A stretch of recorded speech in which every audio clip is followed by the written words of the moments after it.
John Beverly, the Candyman, the businessman with a conscience, on LICMC.net radio every Saturday at 3 p.m.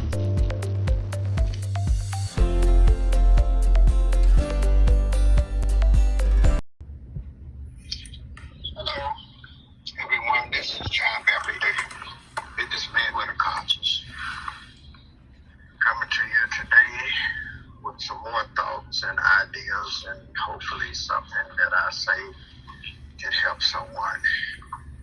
Like we often say, each one reach one, each one teach one. Over the last couple of days, I've been thinking about my father a lot, and he passed a couple of years ago. And I've had up and down mixed emotions. And during this time, I guess we all are. But one thing for sure, we have to keep it moving. We have to stay focused on what we're doing. We have family here that needs us, that needs you, and we need one another. And I always try to do something or say something to help somebody or someone.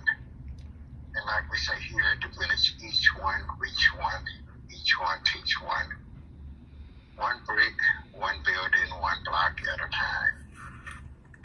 And my father would always say, if I could just reach one person.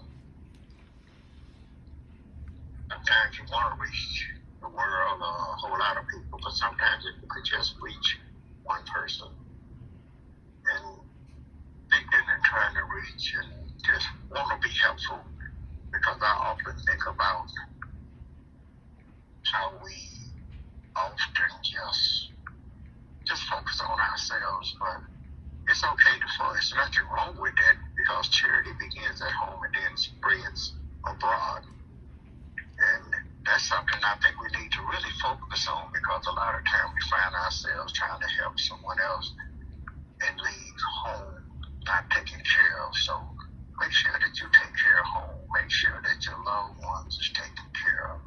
Your wife, your children, and people that mean something to you. My father would mention a lot. He said, if you're married or you have a girlfriend or someone that's close to you, and you often, and you just always saying, I love you, or I care about you, or you mean the word to me. No matter how much you say that, sometimes you have to do something to affirm, to secure, to let them know that you care. And he mentioned to me one day, he said, John, if I told Mom I love her every day and I never did anything, sometimes she might begin to wonder about that love. So sometimes you have to give her a dozen of roses. And if you can't afford roses, maybe a candy bar. He would mention that he would buy a candy bar every now and then, and he'd have it and wrap up the other part and take home to her. And I could imagine how that must have made her feel, that she was being thought of. Everybody likes to be thought about and considered. Even yourself, think about that. Don't it make you feel good when someone thinks about you, when someone calls just to say hello? Or I was just thinking about you and thought I'd check on you today. Each one reach one, each one teach one.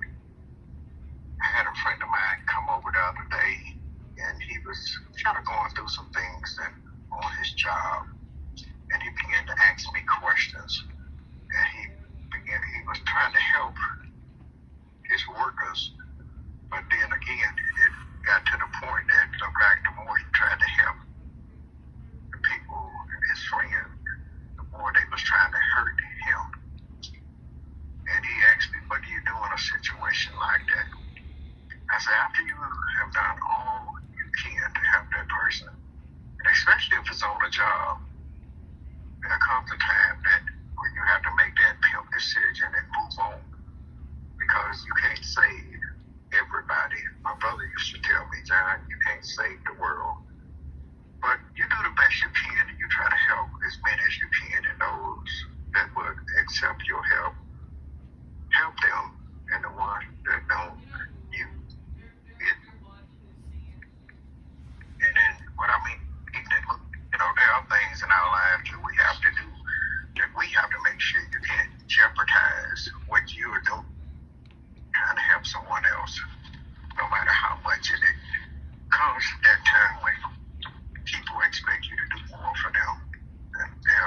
yourself, but they're willing to do for you. And like I said, my father would always say, and I speak a lot about my father because I learned a whole lot from him. He was a real man. He was a man's man. He believed in helping everybody. And he told me one day, he said, John, he said, I've been eating apples. And I'm pretty sure some of you have heard this story.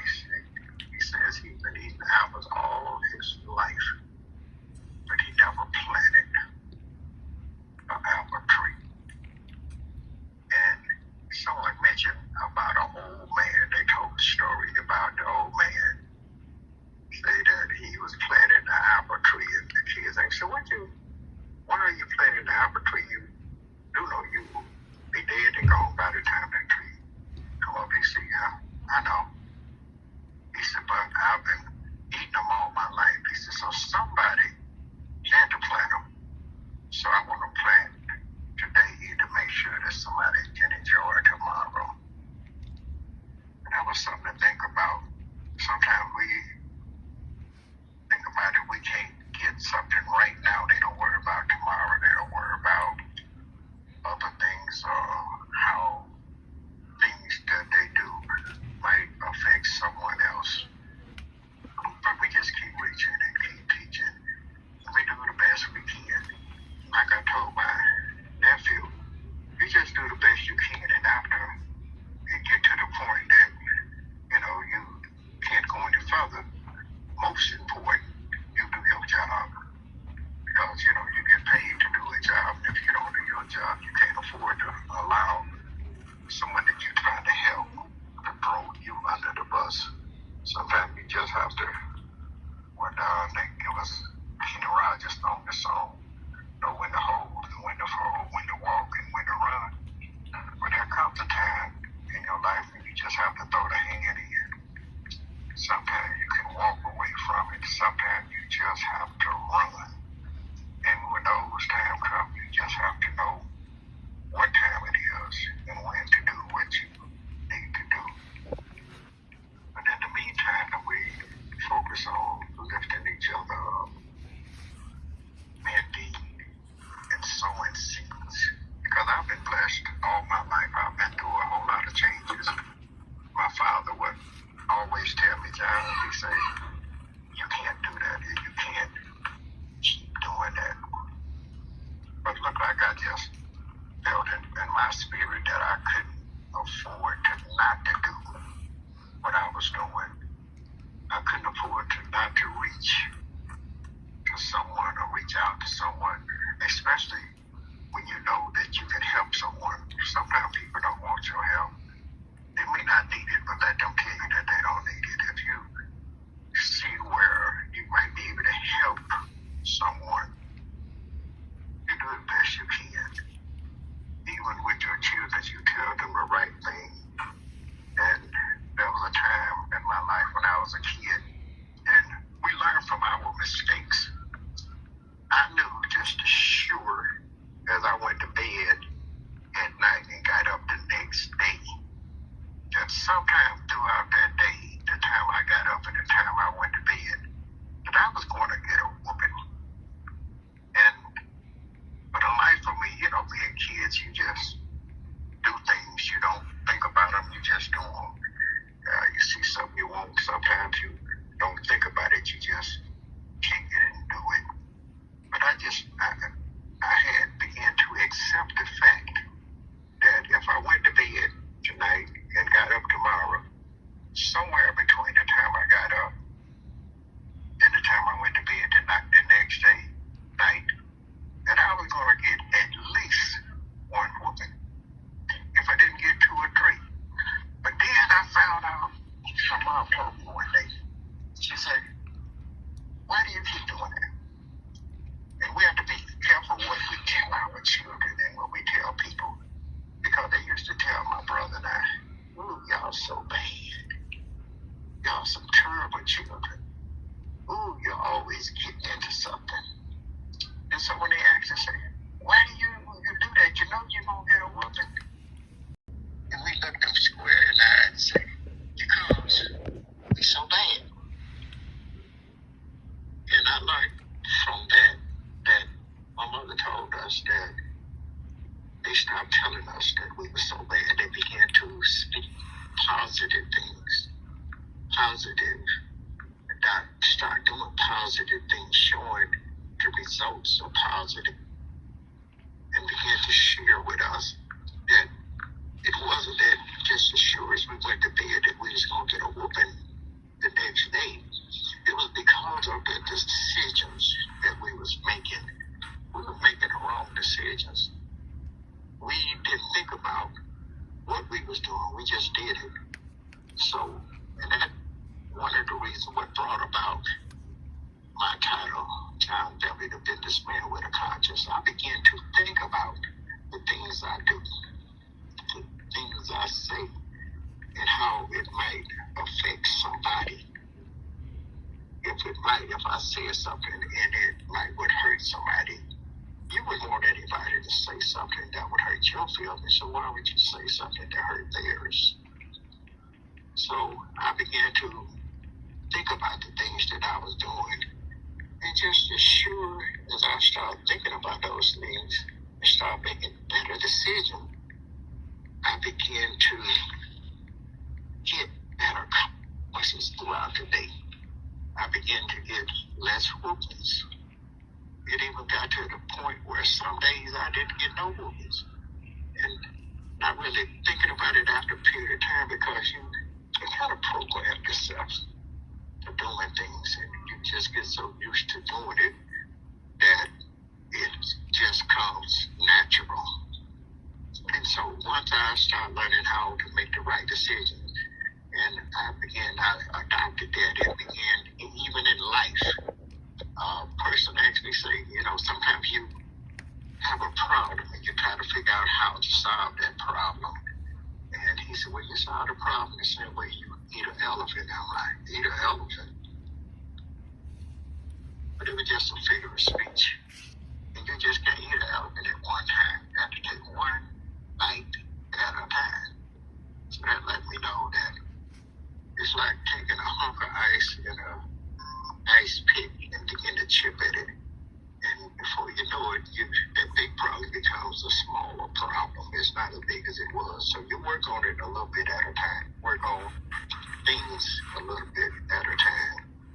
Your thoughts and the different things that you do and the decisions that you make, you'll find that the results and the consequences, the results of that becomes a little bit better, a little bit smoother. Even in saving money,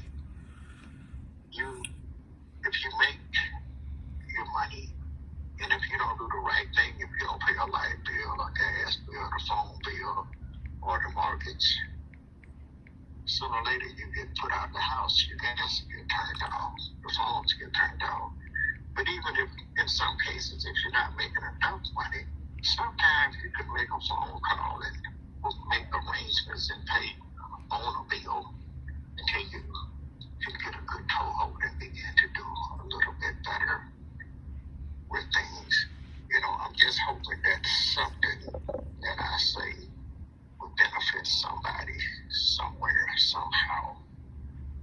I never know exactly what I'm going to say, but I was told by a minister and an elder once said, John, just open your mouth. When you open your mouth, it may not even benefit the person that you're talking to at the time, but sometimes somebody be sitting on the side and be listening to what you're saying. I said, I didn't look at things that way. And sometimes if nothing else, if you don't even solve a problem, perhaps, if nothing else, you can just give somebody a little bit of insight in another way to look at things. We often talk about the shape that we're in. Sometimes we put ourselves in the kind of shape that we're in because of the decisions that we make. If I went home,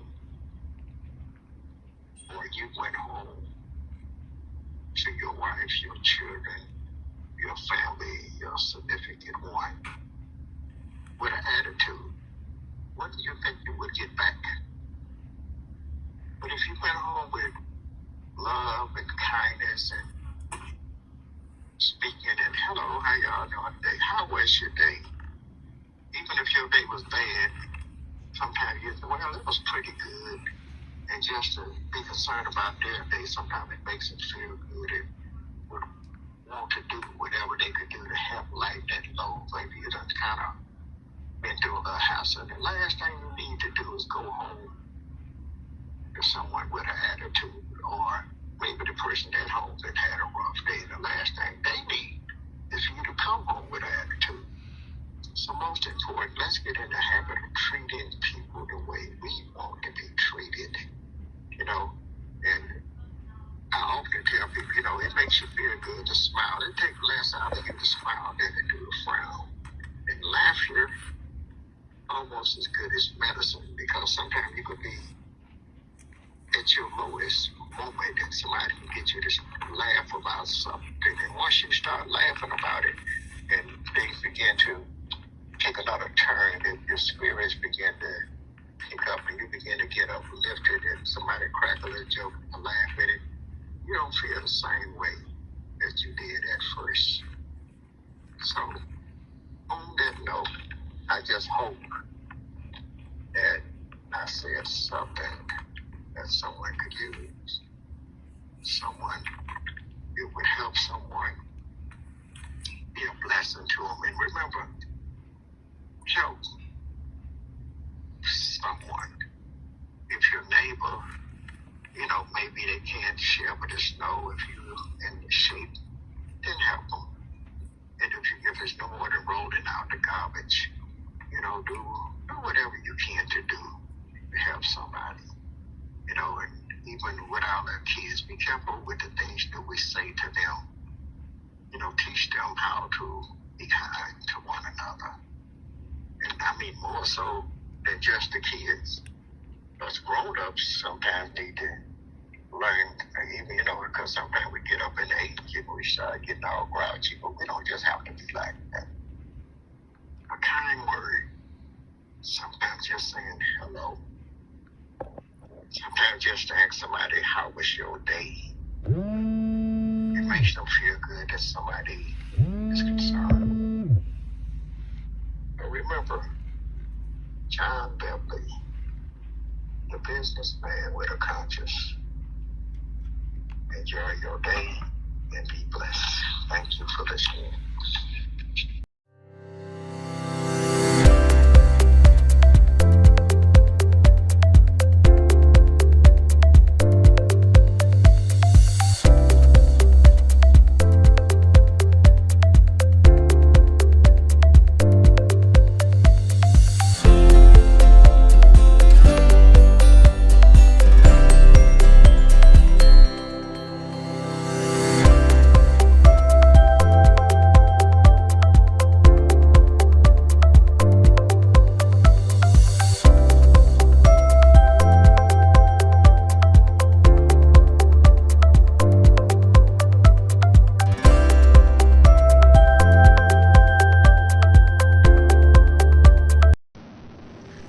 John Beverly, the Candyman, the businessman with a conscience, on LICMC.net radio every Saturday at 3 p.m.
Johnson, an ADI virtual actor. Hey, check us out. Our second radio station, LICMC2 Radio.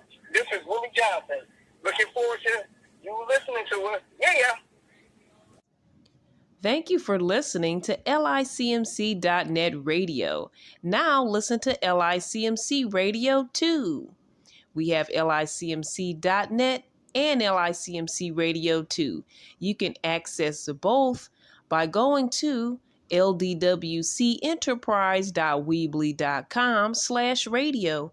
That's ldwcenterprise.weebly.com/radio. Listen to LICMC Radio and LICMC Radio 2.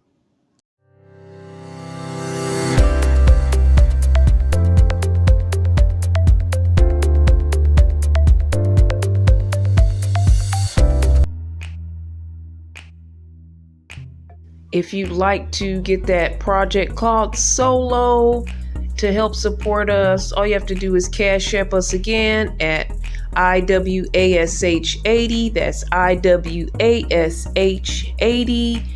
And when you Cash App us, also leave your email so we can send you the project.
John Beverly, the Candyman, the businessman with a conscience, on LICMC.net radio every Saturday at 3 p.m.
John Beverly, the Candyman, the businessman with a conscience, on LICMC.net radio every Saturday at 3 p.m.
John Beverly, the Candyman, the businessman with a conscience, on LICMC.net radio every Saturday at 3 p.m.